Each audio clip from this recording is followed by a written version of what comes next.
This content is for kids. It's not for kids. Isn't that what I said?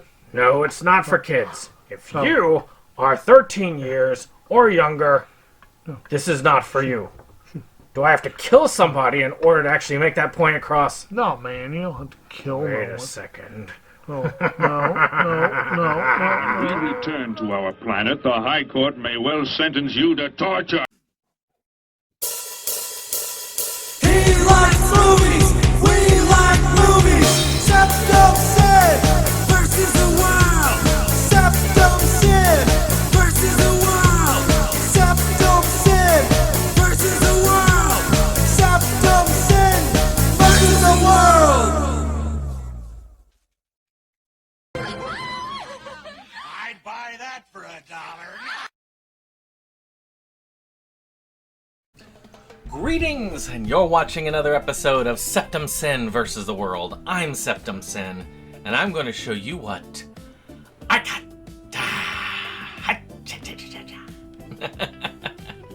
Show me what you got. I want to see what you got. Oh boy. So let's talk about some fun stuff today. We got some nice pickups here. We're in the letter N now. So this first one here is a magnet film, which is called Not Quite Hollywood. This is a documentary. This is finally a documentary full of gratuitous nudity, senseless violence, car crashes, and a bit of kung fu.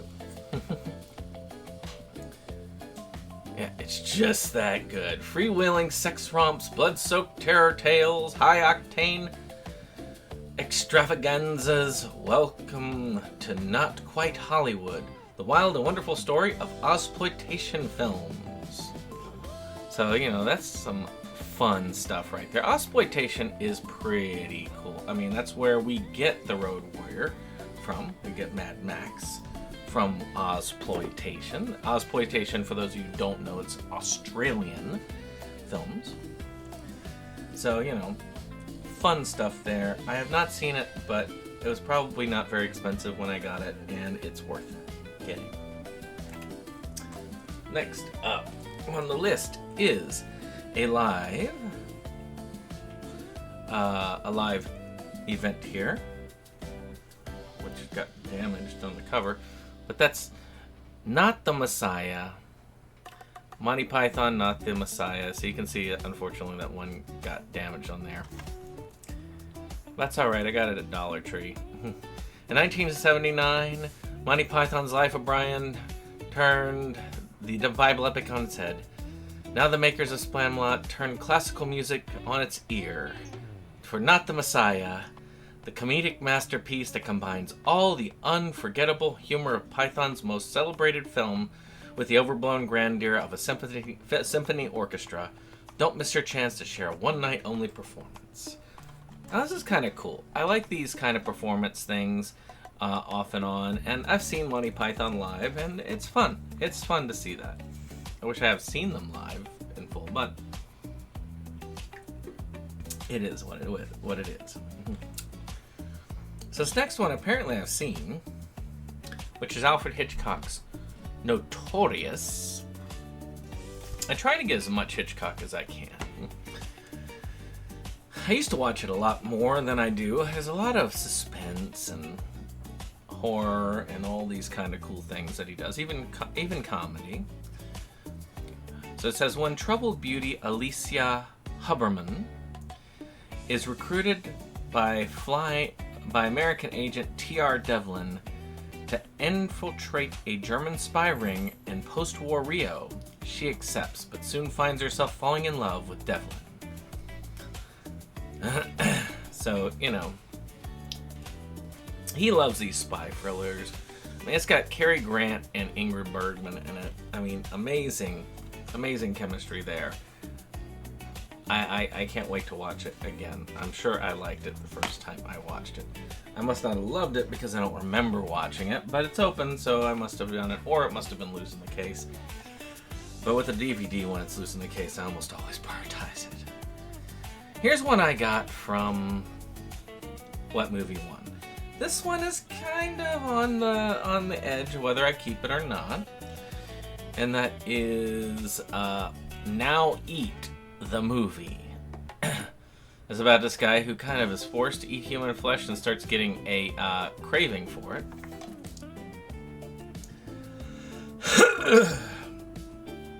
And I don't know.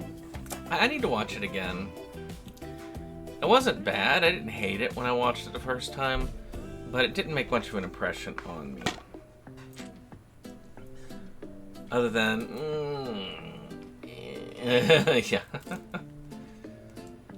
So this one is one that prompted me to finally get smart. And that is the Don Adams film, The Nude Bomb, which is technically a Get Smart feature film. Because it is Agent 86 Max Smart. And for those of you who aren't familiar with Get Smart, it's a show about Agent 86, whose name is Maxwell Smart, and he is this super spy agent. It is a spoof series on the James Bond series. Now, of course, he went on to voice Inspector Gadget, and there's a lot of Inspector Gadget in Agent 86. So, I've seen a lot of the Conjuring stuff, but I've never seen The Nun. I've got it, but this is one of those in the Conjuring universe, and I went ahead and I got it when it was under 5. I've heard it's Zai, and it's kind of the origin story of the nun character that appears in some of the Conjuring movies. Like I say, I'm not sure about that one. Then, of course, another nun movie. We're getting some nunsploitation action here. And that is Nun Dead. This SRS film. Another one of these, like, ghost nun, satanic nun type things. I probably got it in one of those. Usually what I will do is he'll put these 4-packs up, and that'll be like 1 or 2 items in the 4-pack that I actually really want, and then I get the others along with it, and then that's where I get these from. Alright, now one that I thought I had this from Brittany, but then I found out that what Brittany had was a bootleg, so I gave it back to Brittany. I think I bought one other series off of her that I did keep. Now this is Nurse Witch Kamugi. That's Volume 1 and Volume 2. Now, I got these. These are out of print, but I did get these for a fairly good deal, so I've got them actually there. And the reason why I did this, because I had the sequel, and I still wanted to make sure I had the original. And for the most part for me, if I can get an original, if it's available, it's not super expensive and out of print, or if they made an original, I would prefer to have the original over a bootleg. Yes, I am not. I am a pirate only when I feel it is a series that is a must-have, and one that you never know when they're going to erase it, so it's good to have a series. I mean, shoot, with Paramount getting HBO, there may be a number of those that get erased because they are not vibing with the current feeling that they have. And Warner Brothers has erased a few when they had the HBO. So yeah. Let's see. The evil Ungrar is poised to unleash a horde of viruses upon an unsuspecting populace. The goddess of the vaccine world, Maya, has sent her helper, Migimaru, to find a defender to save the Earth and eradicate the viruses plaguing it. So, and of course, she is a cosplay idol. So, it's kind of fun. I did enjoy what I watched of this, which I've watched all of it, so... I like how they said, we need a magical girl, stat! Now finally I've got one that is a classic. This is a Jerry Lewis classic, and that is The Nutty Professor. Now, I have the remake of The Nutty Professor, but this is actually the original, which of course, if you haven't seen either of them, essentially you've got this guy who is not the most attractive individual in the world, and he ends up getting this potion that ends up doing this Jekyll and Hyde transformation. It makes him look, handsome and attractive and a little bit more there, but then that other personality starts to try to take over his life. So it's a really good one. I've seen both. I've enjoyed both. The Clumps is horrible. I got rid of it. But the original Nutty Professor was actually pretty good.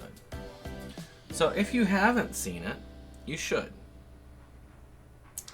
But I guess that's it. If you did like this, like, subscribe, share. And of course, we'll see you on the next one. Bye-bye.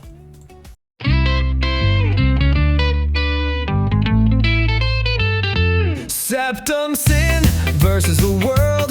It's that place for all the boys and girls. You'll feel real safe, you'll feel real warm. It's a cozy place to ride out the storm. SeptumSin.